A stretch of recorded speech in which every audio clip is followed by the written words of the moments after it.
Good morning. ഇപ്പോഴാണ് ഞാനൊരു വാർത്ത കണ്ടത്. ഷാർജയിൽ ഒരു പെൺകുട്ടി ആഹ്, ഒരു 1½ വയസ്സുള്ള കുഞ്ഞിനെയും കൊണ്ട് ആത്മഹത്യ ചെയ്തിരിക്കുന്നു എന്ന് ആണ് ഉള്ള വാർത്ത ഇപ്പോഴാണ് കേട്ടത്. ശരിക്കും പറഞ്ഞാൽ വളരെ വിഷമം തോന്നി. ഈ കുട്ടി എന്തിനാ ഇത് ചെയ്തത്? ആ കുട്ടിക്കൊരു സ്വന്തമായിട്ടൊരു ജോലി ഉണ്ടായിരുന്നു. ആ കുട്ടിക്ക് ആ ജോലി വെച്ച് ഈ ഡേ ടൈമിൽ ഈ കൊച്ചു കുഞ്ഞ് 1½ വയസ്സുള്ള കുഞ്ഞിനെ ഫുൾ ടൈം ഒരുപാട് ഡേ കെയർസ് ഉണ്ട്. ഡേ കെയർസിലോ അല്ലെങ്കിൽ ഈവൻ ഫ്ലാറ്റ്സിൽ ഒരുപാട് പേര് കുഞ്ഞുങ്ങളെ നോക്കുന്നവരടുത്തോ എവിടെയെങ്കിലും ഒന്ന് കൊണ്ട് നിർത്തിയിട്ട് ഈ കുട്ടിക്ക് പോയി ജോലി ചെയ്തിട്ട് കിട്ടുന്ന പൈസ കൊണ്ട് ആ കുട്ടിയെ വളർത്താമായിരുന്നു. ഇല്ലെങ്കിൽ ഇവിടെ നിൽക്കാൻ പറ്റുന്നില്ലെങ്കിൽ വേറെ എവിടെയെങ്കിലും ആ കുട്ടിക്ക് ജോലി നാട്ടിൽ തന്നെ എവിടെയെങ്കിലും ജോലിക്ക് ശ്രമിക്കാം. ആ കുട്ടിക്ക് ഓൾറെഡി ജോലിയുണ്ട്. അപ്പം ജോലിയുള്ള ഈ കുട്ടി എന്താണ് ഒരു മാനസിക വിഭ്രാന്തി കൊണ്ട് ചെയ്തു പോയതായിരിക്കും എന്നാണ് എനിക്ക് തോന്നുന്നത്.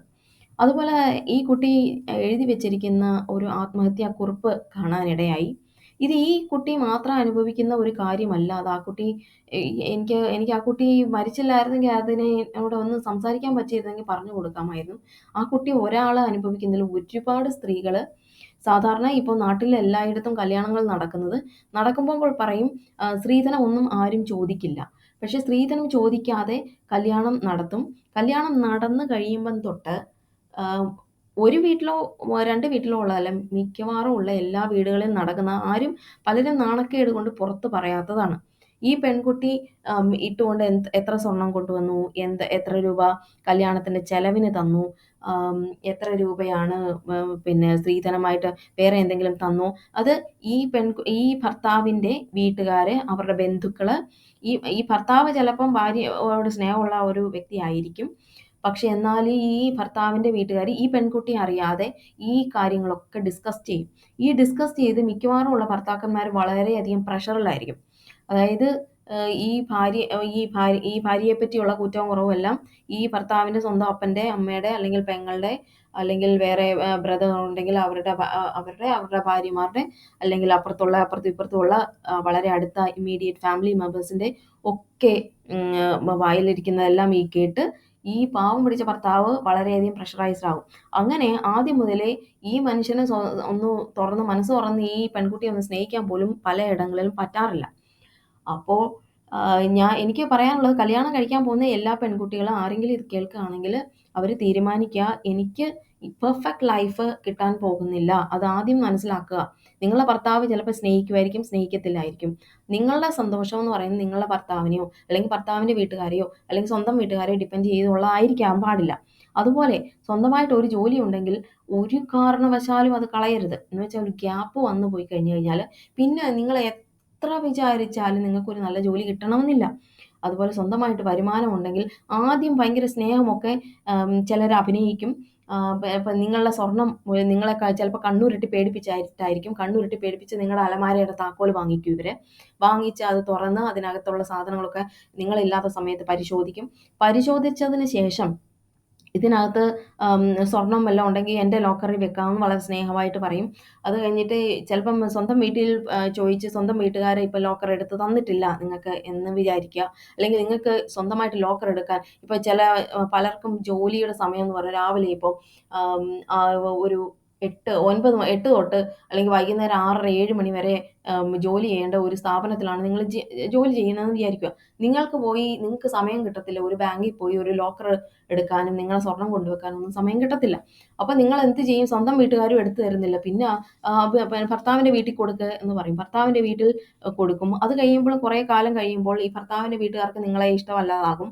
ഇഷ്ടമല്ലാതാകുന്ന സമയത്ത് ഈ സ്വർണം തിരിച്ചു കിട്ടണം എന്ന് വിചാരിച്ച് നിങ്ങൾ എങ്ങനെയെങ്കിലും കുറച്ച് സ്വർണ്ണമൊക്കെ നിങ്ങൾ ചിലപ്പം വാങ്ങിച്ചെടുക്കും. പക്ഷെ അങ്ങനെ വാങ്ങിച്ചെടുക്കുമ്പോഴും നിങ്ങൾക്ക് അപ്പോൾ തൊട്ട് നിങ്ങളുടെ നരകം തുടങ്ങുകയാണ്.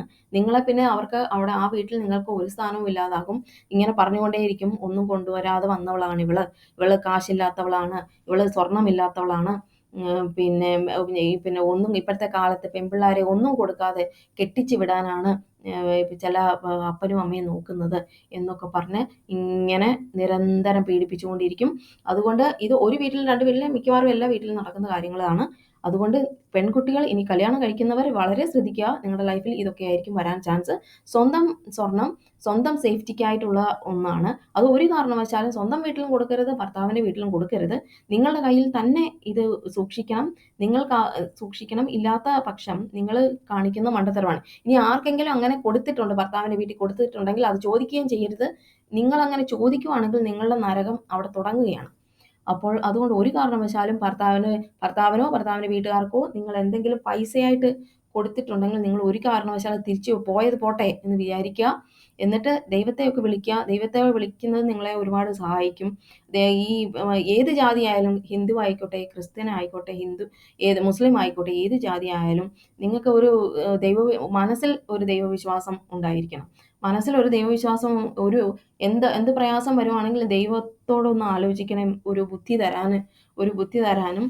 ഈ മണ്ടത്തരം, ആത്മഹത്യ എന്നൊരു മണ്ടത്തരമാണ്, അത് കാണിക്കരുത്. അതുപോലെ കുഞ്ഞിനെ എന്തിനാ കൊല്ലുന്നത് എനിക്ക് മനസ്സിലാവും. 1.5 വയസ്സുള്ള കുഞ്ഞാണ്.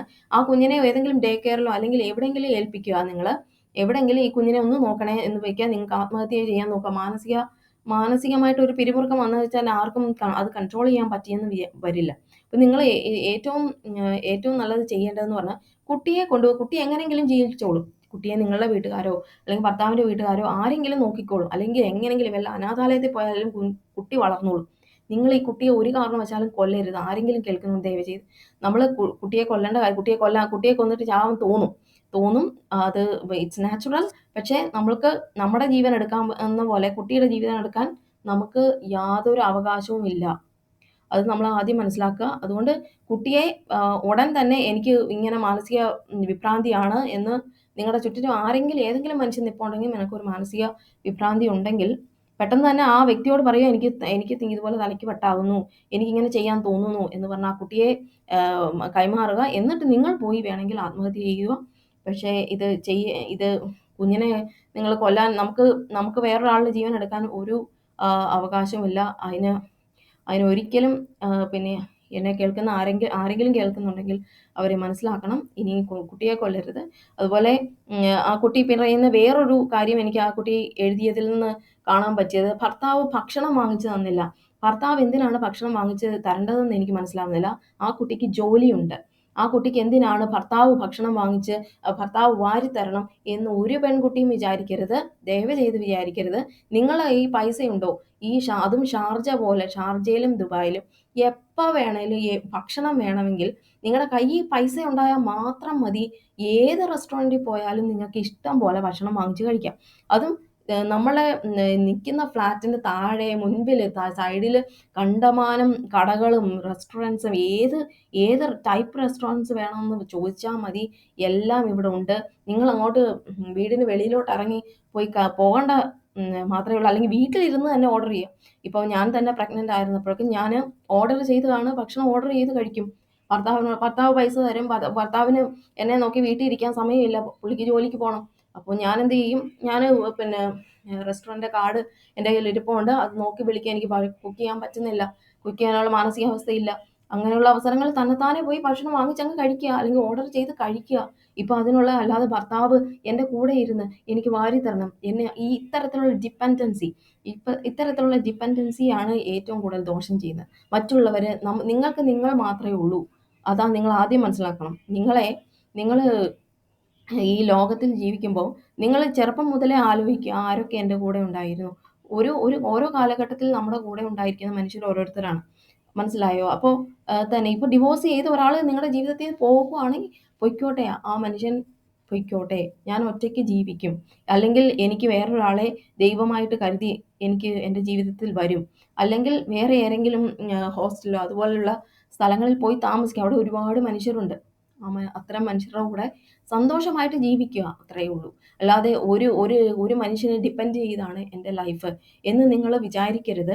അങ്ങനെയുള്ള ഡിപ്പെൻഡൻസ് ചില മനുഷ്യർക്ക് ഭർത്താവിനോട്, മക്കളോടും ഒക്കെ, അല്ലെങ്കിൽ സ്വന്തം അപ്പനോടും അമ്മയോടും അത്തരം ഡിപ്പെൻഡൻസീസ് ഉണ്ട്. ഇത് വളരെയധികം ദോഷം ചെയ്യുന്ന ഒരു കാര്യമാണ്. അതുകൊണ്ട് ഇപ്പം ഷാർജയിലോ ദുബായിലോ ആരെങ്കിലും ഭർത്താവ് എനിക്ക് വിശന്നിട്ട് ഭക്ഷണം തരുന്നില്ലെങ്കിൽ നീ എന്ന് വിചാരിച്ചുകൊണ്ടിരിക്കരുത്. നിങ്ങൾ ഏറ്റവും അടുത്തുള്ള ഏറ്റവും നല്ല റെസ്റ്റോറൻറ്റിൽ തന്നെ പോയി നിങ്ങൾ നല്ലപോലെ ഭക്ഷണം കഴിക്കുക, ആസ്വദിച്ച് കഴിക്കുക, ദൈവത്തിനോട് നന്ദി പറഞ്ഞ് കഴിക്കുക. ഓക്കെ, എല്ലാവരും നല്ല രീതിയിൽ ജീവിക്കൂ, ആരും ആത്മഹത്യ ചെയ്യരുത്. ഓക്കെ, ദൈവം എല്ലാവർക്കും നല്ലത് വരുത്തട്ടെ.